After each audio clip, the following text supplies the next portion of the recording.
ओ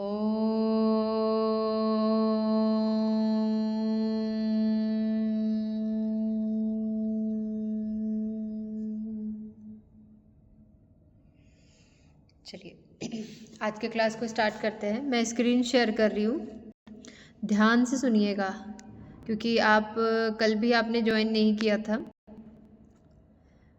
ठीक है। और ये जो मैं अभी पढ़ा रही हूँ ये आपके बहुत काम का चीज़ है।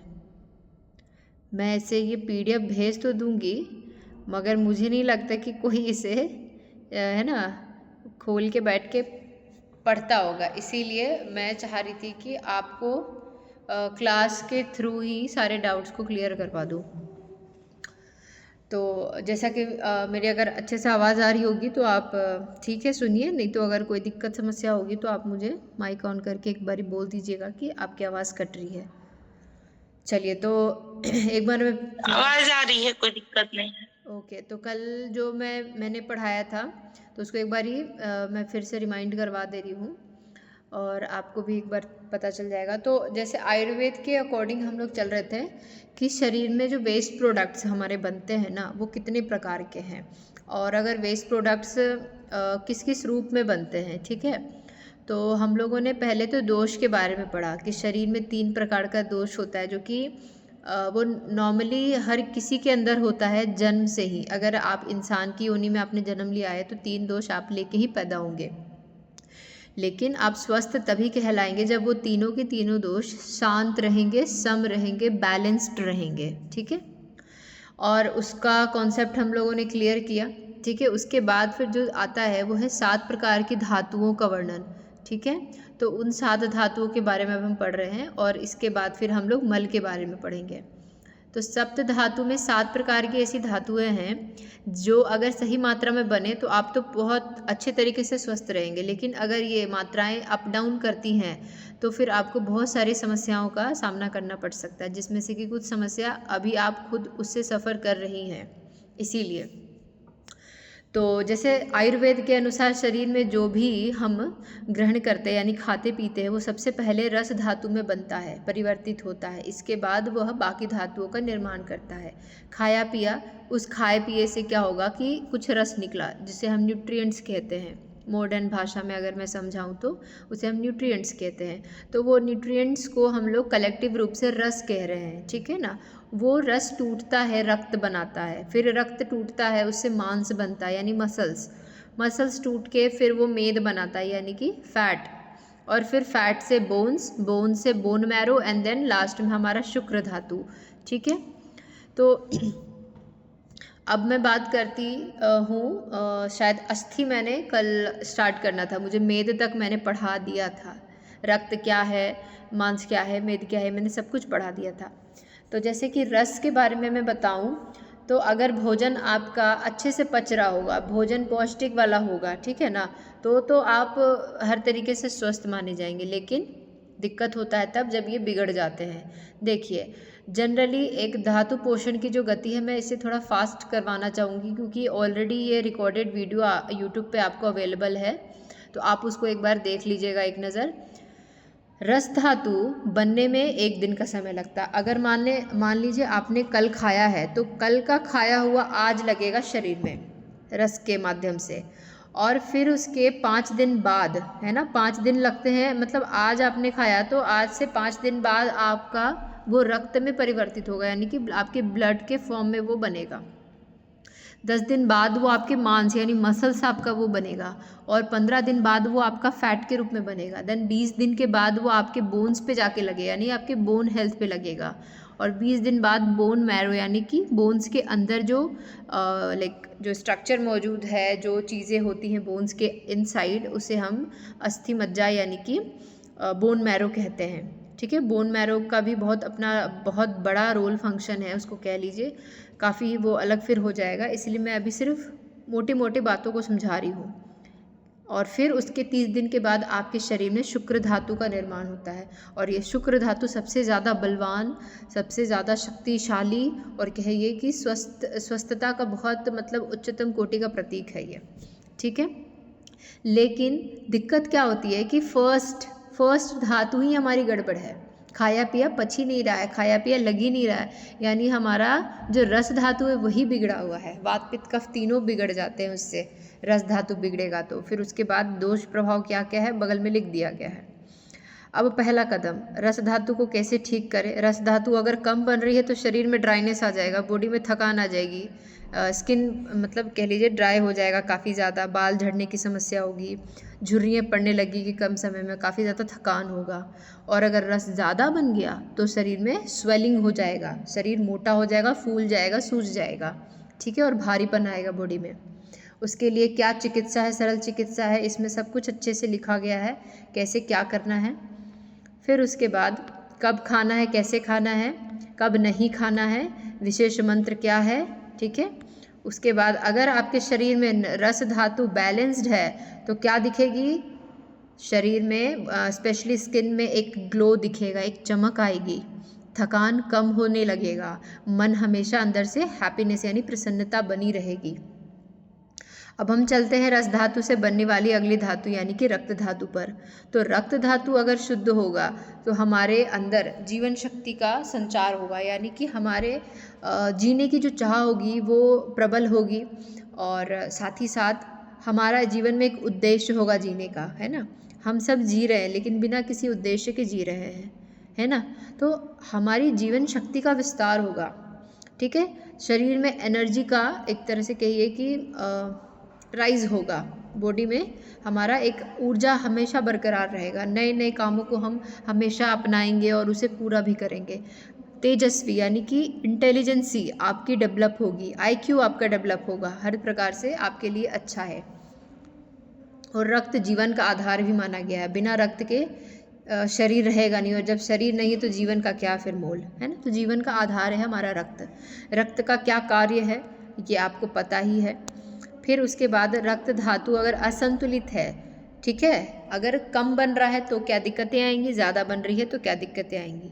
कम बन रही है तो त्वचा पीला पड़ जाएगा, सिर में चक्कर, आपको मतलब हमेशा चक्कर आने की समस्या रहेगी, कमज़ोरी, थकान, और आपके मेंस्ट्रुअल साइकिल्स हमेशा इरेगुलर रहेंगे। अगर रक्त धातु, एक सेकेंड पढ़ते हैं, तो अगर रक्त धातु अधिक बन जाएगा तो कील मुहासे, शरीर में जलन, नक्सीर आना, उच्च रक्तचाप यानी हाई ब्लड प्रेशर, ये सब की समस्याएं रहेंगी। कृपया सभी समय से जुड़ जाएं और अपने अपना म्यूट कर लेंगे। कल जो मैंने पढ़ाया था उसको एक बार मैं रिवाइज करवा रही हूँ, रिमाइंड करवा रही हूँ। प्रीति जी आप तो कल जुड़ी थी, आपका एक बार रिमाइंड हो जाएगा, बाकी आप लोग अच्छे से सुन लीजिए। जो नहीं सुन पाए हैं वो कल की वीडियो जाके यूट्यूब पे देख लीजिएगा।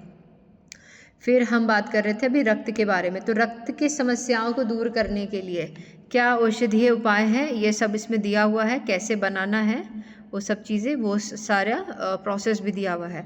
रक्त धातु अगर आपके संतुलित है तो क्या क्या निशानियाँ दिखेंगी, तो चेहरे पे लालिमा आएगी, चमक आएगी, मन प्रसन्न रहेगा, स्थिर रहेगा, शरीर में थकान नहीं रहेगी, मासिक धर्म की जो समस्या है वो दूर होगी और नियमितता आएंगी।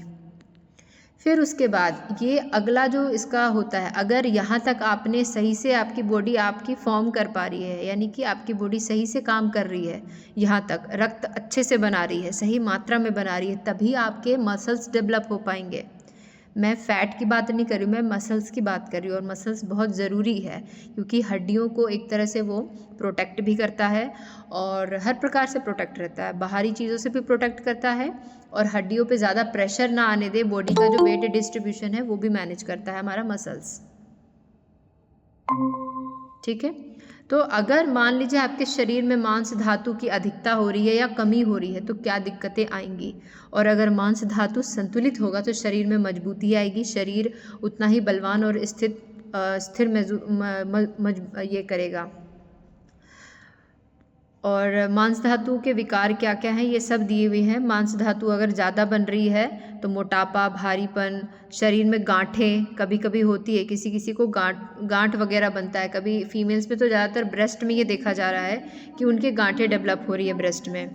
शरीर में सुस्ती आएगी, त्वचा में कसाव आएगा, ठीक है ना। कसाव यानी कि बहुत ज़्यादा त्वचाएँ टाइट होने लगेंगी, ठीक है। तो ये भी सही नहीं है। अत्यधिक कोई भी चीज़ सही नहीं है। अगर कमी हो जाए मांस धातु की तो बॉडी में कमज़ोरी, थकान, झुर्रियाँ, मांसपेशियों में दर्द, हमेशा बॉडी में मसल्स पेन स्पेशली आपको होता रहेगा और समय से पहले आपके बाल सफ़ेद हो जाएंगे। तो इनसे बचने के लिए हम क्या क्या चीज़ों का सेवन कर सकते हैं, कब कब कर सकते हैं, ये सब चीज़ आपका दिया हुआ है पूरे विशेष रूप से अच्छे से, ठीक है।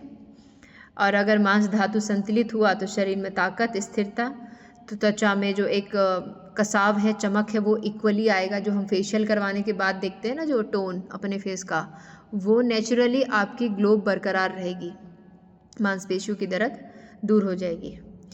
फिर उसके बाद अगर मांस तक आपका सही से काम चला है ना, बॉडी अच्छे से उस काम को कर रही है, तब उसके बाद फैट का निर्माण होता है। फैट 2 टाइप्स के होते हैं, good fat and bad fat, ठीक है ना। अच्छे भी होते हैं, बुरे भी होते हैं। बुरे जिसे हम कोलेस्ट्रॉल के रूप में जानते हैं, जो कि हाई ब्लड प्रेशर का सबसे बड़ा कारण है, और जो आजकल लोगों को चलते फिरते कार्डियक अटैक आ रहे हैं, उनका भी कारण ये बैड कोलेस्ट्रॉल, जिसे हम बैड फैट भी कह सकते हैं, ये है। तो हमें गुड फैट को चुनना है, गुड फैट को बॉडी में बढ़ानी है, जिसके लिए सबसे अच्छा कह लीजिए कि आहार जो है, कह लीजिए जो गुड फैट का सबसे अच्छा स्रोत है, सोर्स है, वो है हमारा घी, ठीक है। तो कभी भी ये दिमाग में ये कॉन्सेप्ट बनाना ही नहीं है कि घी खाने से हम मोटे होंगे या घी हमारे लिए अच्छा नहीं है। अब आप उनका सेवन कैसे करते हैं, घी का सेवन, ये मायने रखता है। अगर आप पराठे को तल रहे हैं, तवे में घी को डालते हैं, तवे में पकाते हैं, तो उससे जो धुआं निकल रहा है, तो वो घी एक तरह से पक गया, जल गया, तो वो फिर बैड कोलेस्ट्रॉल में कन्वर्ट हो जाएगा। लेकिन अगर आप उसे गरम गरम दाल के ऊपर डाल के खा रहे हैं, गरम गरम रोटियों के ऊपर लगा के खा रहे हैं, है ना, पानी में, गर्म पानी में घोल के पी रहे हैं, दूध में डाल के पी रहे हैं, तो ये आपके लिए बहुत फ़ायदेमंद है, बशर्ते घी शुद्ध होना चाहिए, ठीक है। और भैंस के घी के बारे में मैं नहीं बोल रही हूँ, मैं देसी गाय के शुद्ध घी के बारे में बोल रही हूँ, केवल और केवल देसी गाय के शुद्ध घी। अब वो आप कैसे उसका करते हैं जुगाड़, अब वो आप देखिए, है ना, बट घी का सेवन बहुत अच्छा है। अब अगर मैं फ़ैट की बात करूँ, तो अगर फ़ैट हमारे बॉडी में सही से बन रहा है और गुड फैट बन रहा है, तो हड्डियों के लिए संधिवात, जो कह लीजिए जॉइंट पेन जो आजकल आ रहे हैं ना लोगों को, इनके इसी के चलते आ रहे हैं, बैड फैट बढ़ता जा रहा है, और जिसके चलते वो जॉइंट्स को हेल्पिंग नहीं करता है, जॉइंट्स के मजबूती को नहीं बरकरार रखता है। अगर हमारा बॉडी वेट बढ़ रहा है, तो हमारे दोनों पैर जो है, दोनों टांगे हैं, उस पर वज़न का प्रभाव पड़ेगा, और फिर घुटने समय से पहले ही क्या हो जाएंगे, कमज़ोर हो जाएंगे। उनका जो साइनोवियल फ्लूइड है, 2 जॉइंट्स के बीच में ना साइनोवियल फ्लूइड होता है, एक तरह से तरल पदार्थ होता है जो चिकनाई प्रदान करवाता है 2 जॉइंट्स के बीच में। लेकिन जब वो फ्लूइड ख़त्म हो जाएगा, वो चिकनाई ख़त्म हो जाएगी, तो जो 2 बोन्स हैं ना, वो आपस में रगड़ खाएंगे, जिसके चलते हमें पेन फील होता है, और जो आगे चल के कन्वर्ट हो जाता है ऑस्टियोआर्थराइटिस में। तो ऑस्टियोआर्थराइटिस की ये लक्षण है, जब साइनोवियल फ्लूइड ख़त्म हो जाए। तो ये साइनोवियल फ्लूइड ख़त्म हो कैसे रहा है, एक तो हम ऊपर से कुछ अच्छा गुड फैट नहीं दे रहे हैं उसको, है ना, ऑयलिंग वगैरह नहीं कर रहे हैं बॉडी का, और फैट बढ़ाते जा रहे हैं, बैड फैट को। तो वज़न, शरीर का भार जो है, वो पूरा का पूरा हमारे घुटनों पे जा रहा है, जिसके चलते वो समय से पहले ख़राब हो जाता है। और त्वचा में पोषण भी देगा। अगर आपकी स्किन में एक कह लीजिए झुर्रियाँ पड़ रही है, गालें लटक रही है ना, महिलाओं में स्पेशली देखा जाता है डबल चिन का प्रॉब्लम, और ये जो आर्म्स है आपके, बाजुएं हैं, वो काफ़ी ज़्यादा लटक जाएंगे, मोटे हो जाएंगे, ठीक है ना, तो काफ़ी भद्दे दिखते हैं। लोगों को ये चिंताएं, समस्या सताती है कि डबल चिन की समस्या, और ये जो हाथों में जो फैट बढ़ता जा रहा है आर्म्स में, उसको कैसे कम करें। तो वो कहीं ना कहीं बैड फैट है ना, वो स्टोर्ड हो रहा है, वो स्टोर्ड फैट है। तो आप वहाँ पे फास्टिंग सबसे अच्छा और सबसे किफ़ायती तरीका और आसान तरीका है उस स्टोर्ड फैट को ख़त्म करने का। जब आप खाना नहीं देते हैं बॉडी को, तो जो स्टोर्ड फैट है ना, वो खर्च होते हैं एनर्जी को जनरेट करने के लिए। तो जो स्टोर्ड फैट है, उन्हें आपको घटाना है, तो आपको बॉडी को फास्ट रखना है। बॉडी को ऐसी चीज़ें देनी है जिसमें कि फ़ैट की मात्रा कम हो, गुड फैट की मात्रा सही से हो। तो इस प्रकार का आप डाइट लीजिए, और वीक में कम से कम तो 1 बार फास्टिंग ज़रूर करिए। अब हम आगे बढ़ते हैं। तो अगर इसकी कमी हो जाएगी तो रूखापन, ऑब्वियसली ड्राइनेस आएगा, जोड़ों में दर्द होंगी, और अगर अधिकता हो जाएगी तो मोटापा, भारीपन, आलस्य और सुस्ती दिखेगी। साथ ही साथ थकान भी आएगा, कमी होने के चलते थकान भी आएगा, पसीना भी कम आएगा। पसीना कम आना भी एक समस्या है। देखिए पसीना जो है ना वो एक प्रकार से हम इसके बाद जो पढ़ने वाले हैं ना, मल का जो तीसरा रूप है, वेस्ट प्रोडक्ट का जो तीसरा रूप है वो पसीना भी है। क्योंकि अगर हम सुबह सुबह एक्सरसाइज कर रहे हैं तो पसीना लाने के लिए कर रहे हैं, क्योंकि पसीने के माध्यम से हमारी बॉडी डिटॉक्स हो रही है। लेकिन अगर पसीना ही नहीं आएगा तो जो टॉक्सिन्स है वो हमारे बॉडी में ही रह जाएंगे। ठीक है, तो ये भी एक कह लीजिए कि सही चीज़ नहीं है जो कि ये दिखा रही है। और अगर अधिकता हो जाएगी तो फिर पसीना कुछ ज़्यादा ही आएगा, जो कि वो भी सही नहीं है। इसकी चिकित्सा के लिए हम क्या करें ये आपको बताया गया है। विशेष रूप से अगर आप चिकित्सा के बारे में और डीप जानना चाहते हैं, कोई समस्या मन में हो, तो आप मुझे मैसेज कर सकते हैं या फिर यूट्यूब के कमेंट बॉक्स पे लिख सकते हैं, अगर जिसके पास नंबर नहीं है मेरा। ठीक है, क्योंकि ये सब चीज़ें मैंने कल चर्चा कर दी थी, इसलिए मैंने फिर भी 15 मिनट दे दिया ताकि आप लोगों को एक बार फिर से रिवाइज हो जाए। अब हम आते हैं अस्थि पे, जो आज हमारा टॉपिक था। अस्थि यानी कि बोन्स। ठीक है, अस्थि धातु शरीर को आकृति, स्थायित्व और बल प्रदान कराता है। यह शरीर की हड्डियों, दांतों और नाखूनों का निर्माण करता है। ठीक है, अस्थि धातु के विकार लक्षण, यानी कि अस्थि अगर आपके सही से नहीं बनते हैं तो क्या समस्या आएंगी। हड्डियों का कमज़ोर होना, जोड़ों में दर्द होना, दांतों का टूटना समय से पहले, बालों का झड़ना। ठीक है, देखिए ऐसा नहीं है कि बाल और हड्डी के बीच में कुछ ज़्यादा गैप है ना। बालों के लिए और हड्डियों के लिए पोषण तो एक जैसा ही चाहिए ना, मिनरल्स तो चाहिए, विटामिन्स तो चाहिए।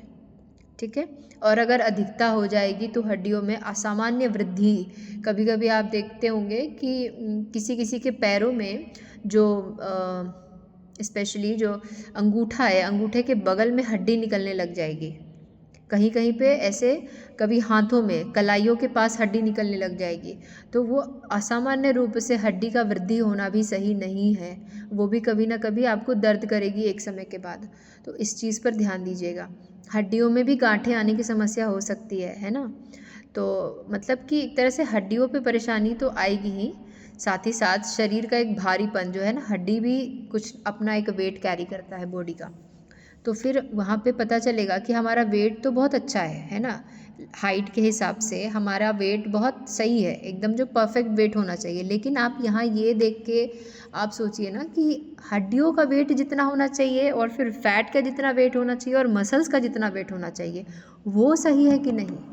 हाइट के हिसाब से आपकी वेट तो अच्छी खासी है, लेकिन शरीर में कहीं भी मोटापा नहीं दिख रहा है, शरीर एकदम दुबला सूखा सा पतला सा है। तो लोग सोच में पड़ जाते हैं कितना दुबला सूखा पतला सा है लेकिन फिर भी इतना भारी है, इसे तो थोड़ा और मोटा होना चाहिए, कुपोषित लगता है। तो वो कहीं ना कहीं असल में मांसपेशियों का ना भार होकर के वो हड्डियों का भार है।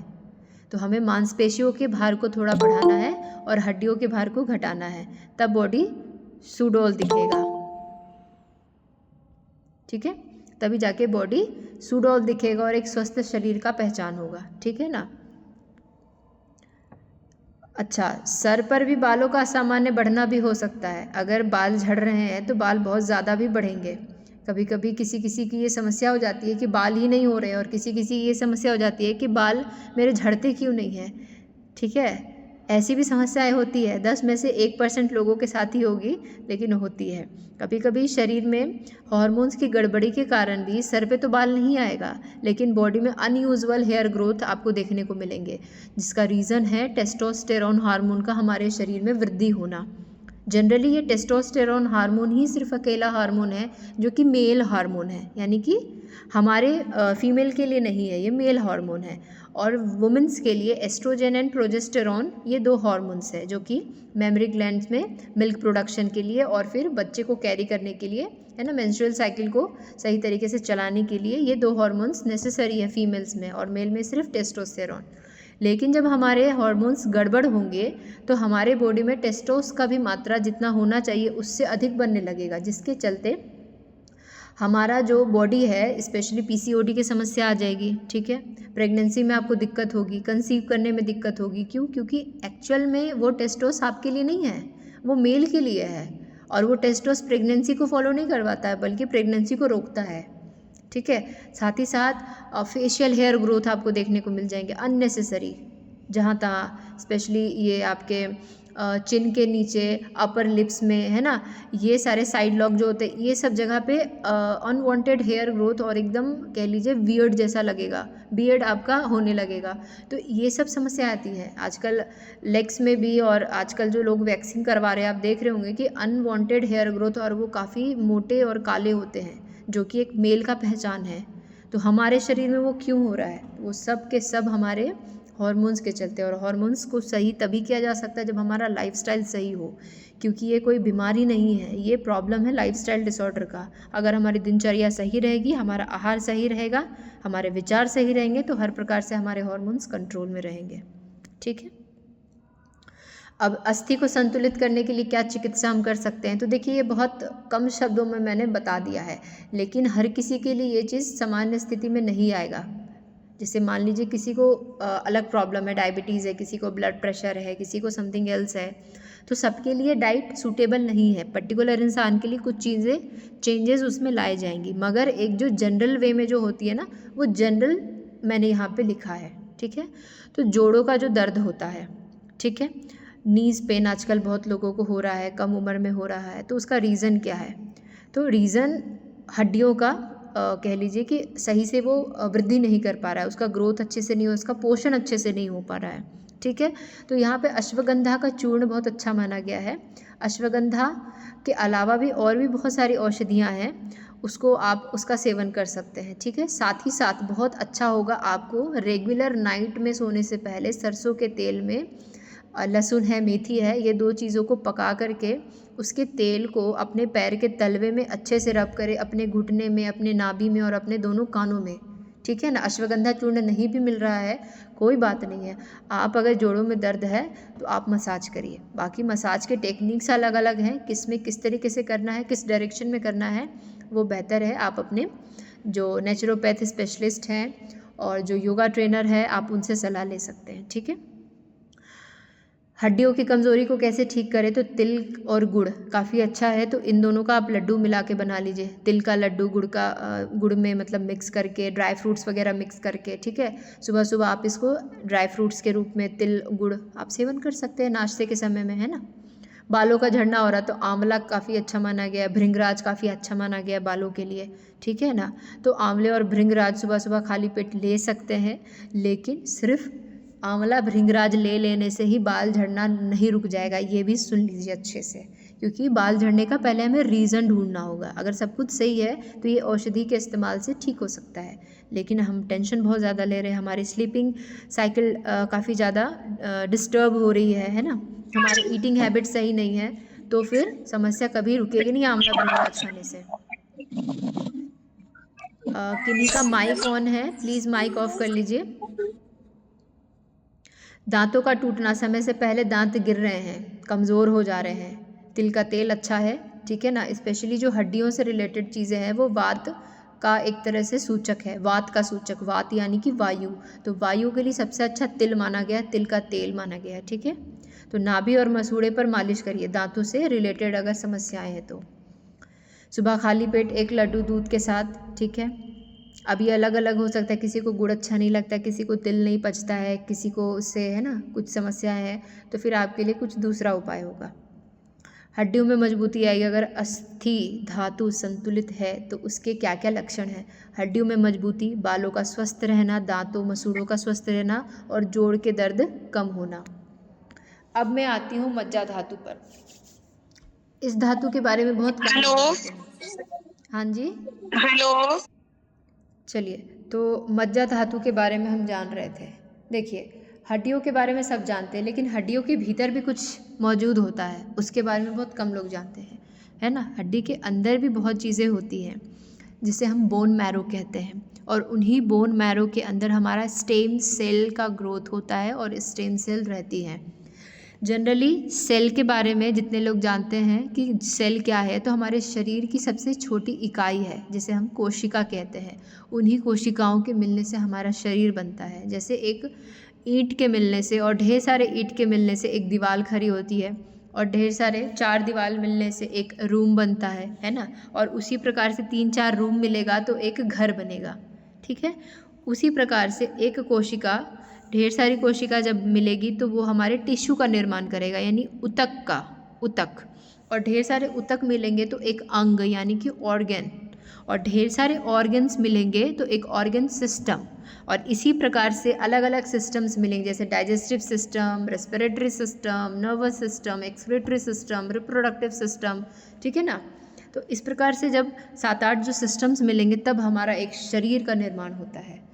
और अभी ये रिसर्च में पाया गया है कि स्टेम सेल हमारे लिए बहुत, एक कह लीजिए कि अमृत है, एग्जैक्ट अमृत, ठीक है ना। मरते हुए व्यक्ति को भी जिंदा कर सकता है स्टेम सेल। और स्टेम सेल के बारे में मैं फिर कभी अच्छे से डिटेल में बताऊंगी, ठीक है। लेकिन आप लोगों के अंदर है रुचि तो आप एक बार ज़रूर सर्च करके इसके बारे में थोड़ा सा अध्ययन करिएगा, स्टेम सेल्स के बारे में। STEM stem, CELL cell, stem cell, ठीक है। चलिए तो हम अब आते हैं अपने टॉपिक पर। मज्जा धातु हड्डियों के भीतर स्थित गुदा है जो शरीर को स्नेहन और शक्ति प्रदान कराता है। मज्जा यानी कि जो धातु है वो हड्डियों के भीतर मौजूद होता है, जो एक सॉफ्ट टिश्यू जैसा है, गुदा जैसा है, जो शरीर को स्नेहन यानी लुब्रिकेशन देता है। लुब्रिकेशन भी बहुत ज़रूरी है हमारे बॉडी में। जैसे एक दरवाज़ा है, वो काफ़ी सालों से बंद है, ठीक है, एक ताला लगा हुआ है, काफ़ी सालों से ताला लगा हुआ है, ठीक है। तो जब आप उसको साल भर के बाद खोलने जाती है तो उसको कहते हैं ना जंख लग गया, है ना। तो हम क्या डालते हैं वहाँ पे, तेल डालते हैं ताकि उसमें लुब्रिकेशन आए और वो गेट अच्छे से खुले। उसी प्रकार से जब हम अपनी बॉडी के साथ ध्यान नहीं देते हैं, छोड़ देते हैं, बस यूं ही खा रहे पी रहे पड़े हुए हैं, लाइफस्टाइल जैसे तैसा हुआ है, तो हमारे हड्डियों में जंख लग जाता है, ठीक है ना। तो ये जंक क्यों लग रहा है, क्योंकि हमारी बॉडी में ल्यूब्रिकेशन की कमी हो रही है, हमारे अंदर गुड फैट्स नहीं बन रहे हैं, ठीक है। तो अगर आपकी ये धातु स्वस्थ है, सही से कार्य कर रही है, तो आपके अंदर कभी भी ल्यूब्रिकेशन की कमी नहीं होगी, और बॉडी हमेशा तरोताज़ा और एकदम स्फूर्तिला मौजूद रहेगा, महसूस करेगा, और शक्ति आपके अंदर से हमेशा बरकरार रहेगी। यह तंत्रिका तंत्र का पोषण करता है और हड्डियों को मजबूती प्रदान करवाता है। देखिए, ठीक है, आप समझिए हड्डी को एक तरह से एक ना ये है, कवरिंग है, इस गुदा को, इस मज्जा को ये कवरिंग देता है हमारी हड्डी, क्योंकि ये गुदा काफ़ी सॉफ्ट है, काफ़ी डेलिकेट है और काफ़ी स्पेशल है हमारे लिए, इसीलिए इससे इतना कड़ा आवरण दिया गया है, ठीक है। तो मैं इसके बारे में भी ज़रूर बात करूँगी, ठीक है, क्योंकि फिर टॉपिक हमारा लंबा चल जाएगा, ये काफ़ी गहराई में उतरने वाला है और बिना डायग्राम के, बिना पिक्चर्स के आपको इतनी जल्दी समझ में नहीं आएगा, ठीक है। मज्जा धातु के विकार और लक्षण, कमी आने से क्या होंगे, भूलने की बीमारी, जो आजकल लगभग सभी में देखने को मिलती है, ये सामान कहाँ रख दिए, याद नहीं आ रहा कहाँ रख दिए, है ना। आँखों की कमज़ोरी, हड्डियों में दर्द, अत्यधिक कमज़ोरी, मतलब शरीर में एकदम जैसे लगेगा फटीगने से, हम सीढ़ी भी चढ़ते हैं ना, तो आपको 10 सीढ़ी चढ़ने के बाद थकान सी महसूस होगी। तो ये चीज़ आप नोटिस करिए, ये सब चीज़ें नहीं होनी चाहिए। जिस एज में अगर आप हैं, अगर 60 के ऊपर आप जा रहे हैं, तो अगर थकान आ रही है तो सोचने वाली बात है कि शायद एज के चलते, मगर 60 के पहले थकान आ रही है तो एज फैक्टर नहीं है, ठीक है। अगर ये मज्जा धातु का विकास अत्यधिक हो जाए, यानी कि सही मात्रा में से ज़्यादा बन जाए, तो सिर में भारीपन, चक्कर आना, जोड़ों में सूजन, आलस्य और सुस्ती, ये सब चीज़ें आपको महसूस होंगी। मज्जा धातु संतुलन के लिए चिकित्सा, याददाश्त की कमज़ोरी, तो ब्राह्मी, शंखपुष्पी, ये 2 औषधि हैं जो कि काफ़ी अच्छा है आपके ब्रेन डेवलपमेंट के लिए, आपके IQ के लिए, ठीक है, ताकि आपकी याददाश्त शक्ति बरकरार रहे, अच्छी रहे, ठीक है। इसे भी शंखपुष्पी और जो ब्राह्मी है, सुबह खाली पेट, जैसे कि आप अपना जो हर्बल टी वगैरह बनाते हैं ना, काढ़ा जिसे कह लीजिए, उसमें इसकी मात्रा रख सकते हैं। और जब भी किसी नए औषधि का आप प्रयोग कर रहे हैं तो आप ज़रूर किसी अच्छे आयुर्वेदाचार्य से, अपने बॉडी के हिसाब से आप ज़रूर उससे सजेशन लें, बिना किसी सजेशन के आप इसका सेवन नहीं करें, क्योंकि मार्केट में आजकल काफ़ी नकली औषधियाँ भी मिल रही हैं नाम से, और कैप्सूल के रूप में भी मिल रही है। तो कभी भी कैप्सूल का सेवन जल्दी नहीं करिए, क्योंकि कैप्सूल भी जो उसके फॉर्म हो रहे हैं ना औषधियों के, तो कहीं ना कहीं उसमें भी कुछ ना कुछ केमिकल्स के यूज़ हो रहे हैं, क्योंकि उसे उसके असल रूप से उसे चेंज करके किसी दूसरे रूप में परिवर्तित किया जा रहा है, विच मीन्स प्रोसेसिंग हो रहा है उसमें भी, ठीक है ना। तो प्रोसेसिंग से जितना आप दूर रहें, चाहे वो आपके खान पान से हो, ठीक है ना। पैकेट में आजकल आपको मल्टीग्रेन आटा भी मिल जा रहा है, ठीक है, तो कैसे 6 महीने टिक जा रहा है। तो आप कहीं ना कहीं सोचिए कि कुछ ना कुछ चीज़ें मिलाई जाती हैं कि वो लंबे समय तक टिके, बजाय उस प्रोसेसिंग फूड को कंज्यूम करने के आप उस चीज़ को घर में बनाएं। एक्सरसाइज का एक्सरसाइज भी होगा, शुद्धता की शुद्धता भी रहेगी। आँखों की कमज़ोरी, आंवला का रस बहुत फ़ायदेमंद है। आंवला का रस सुबह नहीं ले सकते हैं, नहीं ले पा रहे हैं, या फिर बॉडी में बहुत ज़्यादा कफ़ की समस्या बढ़ी हुई है जिसके चलते आंवला लिया तो तुरंत कफ़ बढ़ गया और भी प्रभावित हो गया, तो आप इसे दोपहर में दाल चावल के साथ चटनी के रूप में, है ना, आंवला की चटनी, उसके रूप में आप इसका सेवन कर सकते हैं। हड्डियों में दर्द, हड्डियों में अगर आपको दर्द महसूस हो रहा है तो अश्वगंधा और गाय का घी रात को दूध के साथ लेना उपयुक्त माना गया है। इसके अलावा भी आप अपने कैल्शियम को चेकअप करवाएं, सूरज की रोशनी में बैठें, यानी कि विटामिन डी अच्छे से लें, और भी इसके अलावा खाद्य पदार्थ हैं उन पे आप ध्यान दें अगर अश्वगंधा नहीं मिल पा रहा है तो, ठीक है। थकान कमज़ोरी है तो खजूर प्लस दूध सुबह नाश्ते के साथ आप इसका सेवन कर सकते हैं।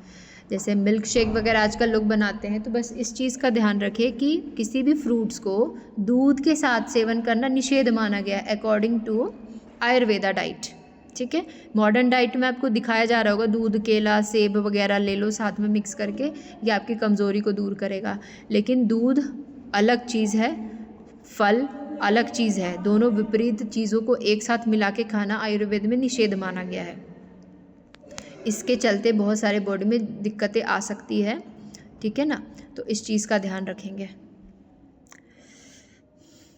ब्राह्मी घृत 1 चम्मच सुबह खाली पेट। ब्राह्मी घृत कहने का मतलब है कि घृत मतलब घी, और उस घी में ब्राह्मी का संयोजन होना चाहिए, जिसके चलते ब्राह्मी का जो औषधीय गुण है वो घी में ट्रांसफ़र हो जाता है, और उसका सेवन सुबह सुबह खाली पेट 1 चम्मच बताया गया है। जिसे कॉन्स्टिपेशन की समस्या है, गैस ज़्यादा बन रही है, ब्लोटिंग हो रही है, ठीक है, पित्त बढ़ा हुआ है, बॉडी में जलन गर्माहट बढ़ी हुई है, तो सुबह सुबह आप देसी गाय का, है ना, शुद्ध घी 1 चम्मच ले हल्के गुनगुने पानी के साथ। मज्जा धातु संतुलन की निशानी, अगर आपकी मज्जा धातु संतुलित है तो तेज स्मरण शक्ति, आँखों में चमक, शरीर में ऊर्जा, जोड़ों के दर्द से राहत। और आखिरी धातु हमारा शुक्र धातु।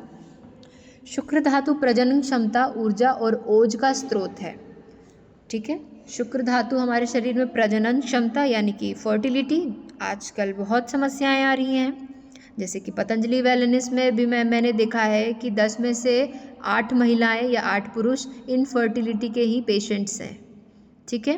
कारण कि इसके ऊपर के जितने 6 धातु हैं सब के सब असंतुलित है। ऊर्जा की कमी है। ओज कहने का मतलब होता है कि अपने आप में एक जो ग्लो होता है ना, ग्लो के साथ साथ कह लीजिए वाइब्स। आप जो किसी अच्छे सिद्ध पुरुष से मिलिएगा, देखिएगा, तो उनके सानिध्य में आपको काफ़ी एक पॉजिटिव एनर्जी का महसूस होगा, या जहाँ पवित्रता है, शुद्धता है, वहाँ पे जाते साथ आपको काफ़ी अच्छे फील्स आएंगे, आपको अच्छा एक वाइब्रेशन महसूस होगी। तो जब आपके अंदर शुक्र धातु सही मात्रा में बन रही है तो आपके पास भी यदि कोई लोग आते हैं तो आपके अंदर का जो एक जो ऊर्जा है, जो ओज है ना, वो झलकेगा दूसरे लोगों में, आपके फेस के थ्रू, आपकी पर्सनालिटी के थ्रू, आपकी आँखों के थ्रू, आपके हाव भाव के थ्रू, हर प्रकार से वो इंसान 10 के भीड़ में से अलग ही चमकेगा। चमकना मतलब ये नहीं कि फेस में वो शाइन, वो ज्ञान और एक ब्रह्मचर्य, एक जो जीवन में हमारा जो एक डिसिप्लिन होता है ना, हमारे डाइट का जो कंट्रोल होता है ना, और योग का अभ्यास जो होता है, इन सब के संयोजन से जो हमारी पर्सनालिटी में जो चेंजेस आएगी उसे ही हम कह सकते हैं ओज। तो शुक्र धातु इस ओज को बरकरार रखने के लिए जिम्मेदार है, ठीक है।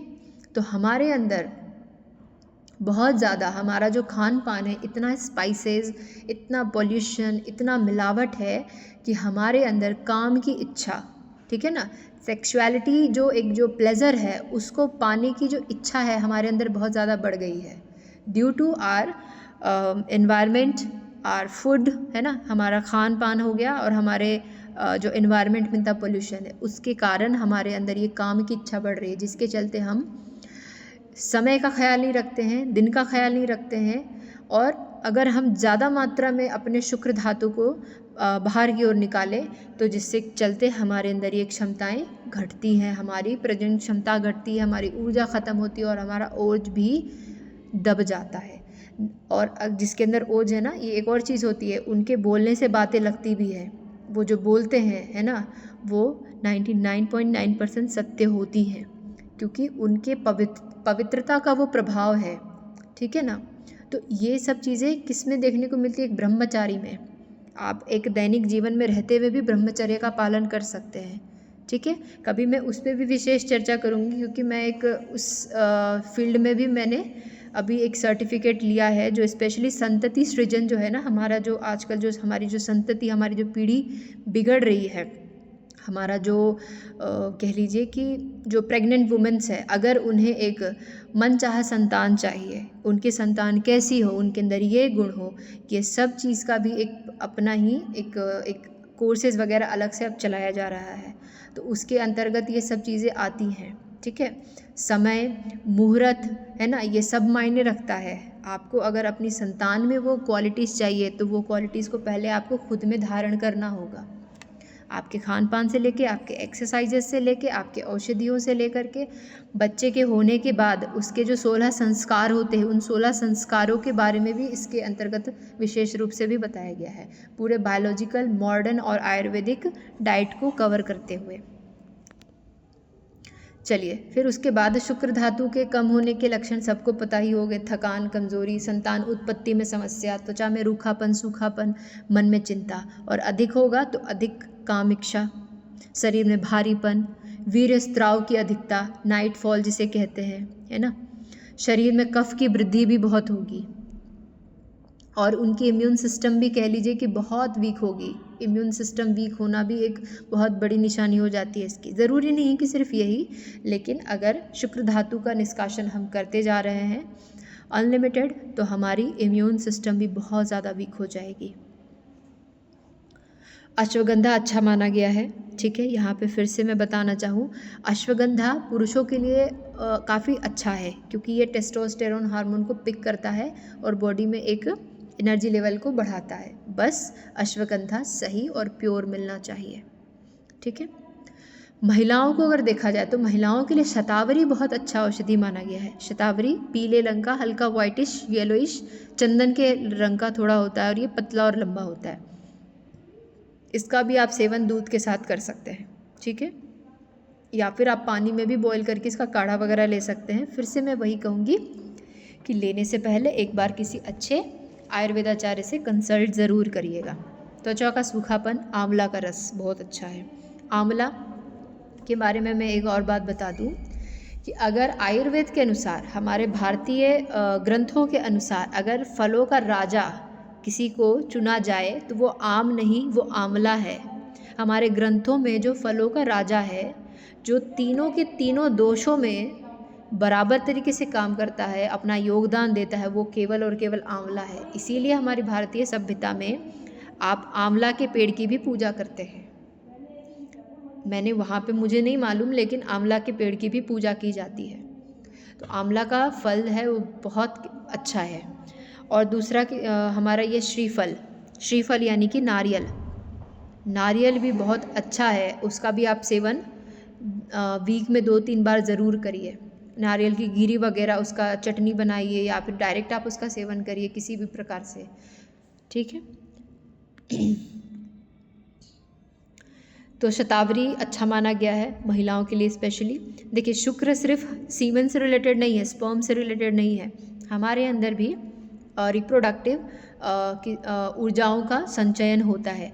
मान लीजिए अगर हम अपने रिप्रोडक्टिव एनर्जीज़ को बस यूं ही बर्बाद करते जाएं, तो हमारा जो एक तरह से कह लीजिए कि एक फर्टिलाइज्ड एग होता है। जैसे कि 18 की उम्र से लड़कियां गर्भवती, अब तो खैर और भी पहले हो जा रहा है पीरियड्स स्टार्ट महिलाओं के, तो देखिए एक एक करके हर पीरियड्स में हमारा एक एक अंडा, एक एक ओवम बर्बाद हो रहा है। इस चीज़ का ध्यान दीजिए, समय से अब पहले हो रहे हैं ये सब चीज़ें।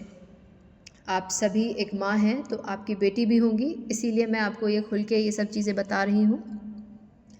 तो समय पे विवाह होना इसीलिए ज़रूरी माना गया है क्योंकि हमारी जो अच्छी क्वालिटीज़ के जो एग हैं वो स्टार्टिंग में निकलते हैं, स्टार्टिंग एज में, जो कि परफेक्ट एज 20 to 25 माना गया है। 20 से 25 का एक उम्र जो माना गया है, उस एज में जो हमारे एग्स प्रोड्यूस होते हैं वो सबसे बेस्टेस्ट क्वालिटी के होते हैं, और आफ्टर 25 उसकी क्वालिटी गिरने लग जाती है। ठीक है, और हमारी बॉडी में एक लिमिटेशन होता है एक प्रोडक्शन का, ये चीज़ का ध्यान रखिएगा, एक प्रोडक्शन का लिमिटेड है, लेकिन मेल में ऐसा नहीं है। आज जो आपने खाया पिया, ठीक है ना, मान लीजिए आपने कुछ गलत चीज़ें खा ली, शराब है, दारू है, या किसी भी प्रकार के अन्य मतलब ऐसे नशीले पदार्थ का आप सेवन कर रहे हैं, तो वो आपके शुक्र धातु को, मेल के शुक्र धातु को वो प्रभावित करेगा। लेकिन आफ्टर 3 मंथ्स पूरे बॉडी में एक क्या होता है ना कि एक नया साइकिल चलता है, जिसके चलते वो जो 3 महीने का जो प्रोडक्शन था उनके स्पर्म का, वो बाहर निकल गया। ठीक है ना, अब नया 3 महीने में नया प्रोडक्शन हुआ। अगर उस 3 महीने के बाद उन्होंने वो सब चीज़ें छोड़ दी और अपने लाइफस्टाइल को चेंज किया, तो वो 1 साल के अंदर उनके जो स्पर्म के प्रोडक्शन है वो अच्छे होने लग जाएंगे। लेकिन फीमेल में ऐसा नहीं होता है, उनके बेस्ट क्वालिटीज़ के एग स्टार्टिंग में ही निकलते हैं और धीरे धीरे एग की क्वालिटी गिरने लग जाती है, जिसके चलते अगर आप संतान को जन्म भी देते हैं तो देखा जाता है या तो संतान जन्म लेते मर जाती है या मृत जन्म लेती है। अगर जन्म भी ले ली तो कुछ समय बाद हमें पता चलता है कि उसे कुछ ब्रेन इशू है, जिसे हम सेरेब्रल पाल्सी कह लें। इस प्रकार की बीमारियां होती है जैसे बच्चों में, कि बच्चे बड़े तो हो जाते हैं शरीर से, लेकिन देखते होंगे उनकी आंखें टेढ़ी हैं, हाथें टेढ़ी हैं, वो बोल नहीं पाते, या उनके ब्रेन एक नॉर्मल 21 साल का अगर कोई हो गया है तो 21 साल नहीं, 4 साल के बच्चे जितना ही उसका ब्रेन डेवलप होता है। इस प्रकार से बहुत सारे ब्रेन के भी आजकल आ रहे हैं बीमारियां बच्चों में। क्यों? क्योंकि एग और स्पर्म इन दोनों के मिलन से ही संतान का सृजन होता है, लेकिन दोनों ही काफ़ी लो क्वालिटीज़ के थे, जिसके चलते बच्चे भी लो क्वालिटीज़ के आए। ठीक है ना, तो अगर हमें बच्चे चाहिए पूर्ण रूप से स्वस्थ, तेजस्वी, ओजस्वी, संस्कारी, है ना, तो हमें पहले अपने अंदर उस गुण को धारण करना होगा, तभी ये हो पाएगा। तो ये हमारे तभी हो पाएंगे जब हमारे ये सप्त धातु अच्छे से बनेंगे। कौन कौन से सप्त धातु? रस, रक्त, मांस, मेद, अस्थि, मज्जा और शुक्र। इसीलिए ये बहुत एक इम्पॉर्टेंट चैप्टर था, एक इम्पॉर्टेंट टॉपिक था आयुर्वेद का। आज का क्लास आप सभी को समझ आया होगा। अब जिनके कोई क्वेश्चंस या डाउट हैं फटाफट पूछ लीजिए। 5 मिनट के अंदर जितने डाउट्स हो सकेंगे मैं क्लियर कर दूंगी, बाकी के बचे डाउट्स कल हम लोग लेंगे। Any doubts, any question?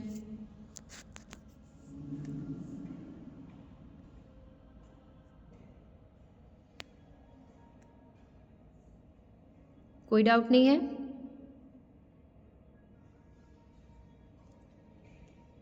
Thank you.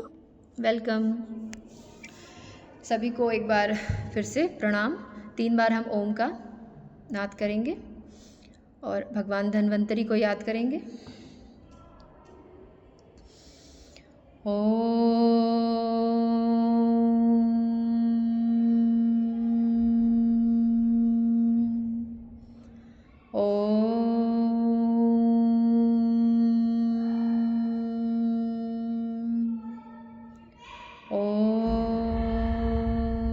शांति शांति शांति ही।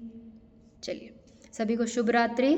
और इसी अच्छे विचार के मंथन के साथ ही आप अपने बिस्तर पे जाइए। दिन भर का जो विचार था नेगेटिव, उसको त्यागिए और ईश्वर के ध्यान में लीन हो जाइए और तभी सोइए। क्योंकि सुबह तो आप योग करके मन को स्वस्थ कर लेते हैं, मन प्रसन्न कर लेते हैं दिन भर, फिर आपको वर्किंग लोड के चलते रात फिर आपका बुरा नहीं बीतना चाहिए। मंथन किसी गलत चीज़ का ना हो, ईश्वर का मंथन करेंगे। और जो आज आपने जाना सीखा, मैं इसकी PDF को शेयर कर दूंगी ग्रुप में, इसका मंथन करिए बजाय किसी नेगेटिव चीज़ का। ठीक है, तो यही हमारा उद्देश्य था इस इवनिंग क्लासेस को कंडक्ट करवाने का। तो बहुत बहुत धन्यवाद। शुभ रात्रि।